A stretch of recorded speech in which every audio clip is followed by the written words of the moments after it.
Hello, I'm Bill Bullard with RCAF USA, the voice of the independent cattle producer in the United States of America. Well, on Memorial Day, we learned that the world's largest beef packer, Brazilian-owned JBS, was hit with a cyber attack.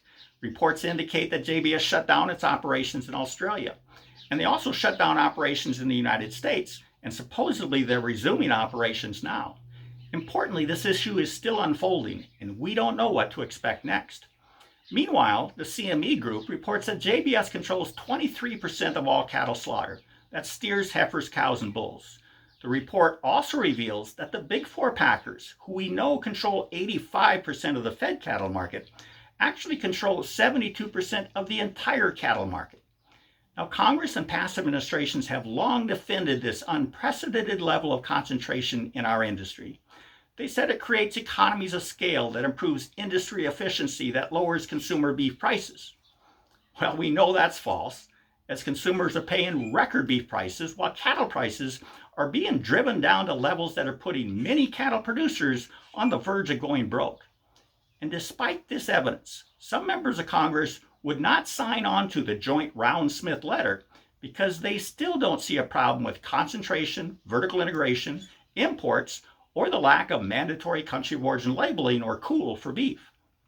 In fact, one congressman said he was not concerned with concentration because, as he put it, this is the same level of concentration the industry had in the 1990s. But that's not true. In the 1990s, the U.S. had 33% more packing plants that slaughtered cattle and calves than we have today. And in 1995, when the big four packers controlled 79% of the fed cattle market, they did so with 27 separate beef packing plants. Today they control 85% of the fed cattle market, and the latest available reports show that by 2018, they operated only 23 separate beef packing plants. That means the big packers reduced available marketing outlets for U.S. cattle by 15%. Thus, industry concentration is much worse today than it was in the 1990s. And very importantly, during the past 2 decades, the exceptionally high level of concentration in the packing industry has been systematically pushed upstream into the feedlot sector of our industry. Now, we've already lost 75% of our industry's cattle feedlots, which means there are fewer and fewer marketing outlets for cow-calf producers and yearling operators.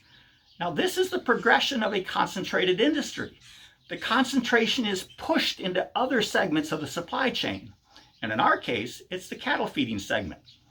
So those who persist in defending this high level of concentration, they also downplay the threat that our cattle industry is being vertically integrated. They say the cattle industry is impossible to vertically integrate when compared to the hog and poultry industries because cattle have such a long biological cycle and it takes a considerable amount of forage and land to raise cattle. But these folks forget that the meat packers' vertical integration model still includes farmers that own farms, where their hogs and the poultries are being produced. So the farmers in those industries bear the risk and capital investment of owning their farms, while the meat packers focus on controlling the entire hog and poultry supply chains. And that's what's happening right now in the cattle industry. The packers are controlling the live cattle supply chain through contracts and direct ownership at the point where the 25 million cattle raised by America's cow-calf producers enter the feedlot sector.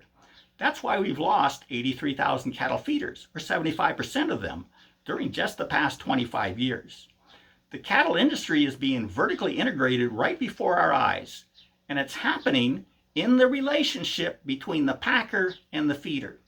Only about 20% of those 25 million cattle contribute to price discovery, and that's for our entire industry.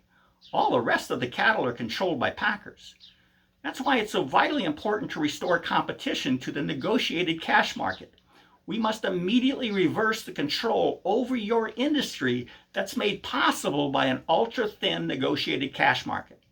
Only by reintroducing competition can we combat the forces of vertical integration. And as everyone knows, vertical integration kills competition.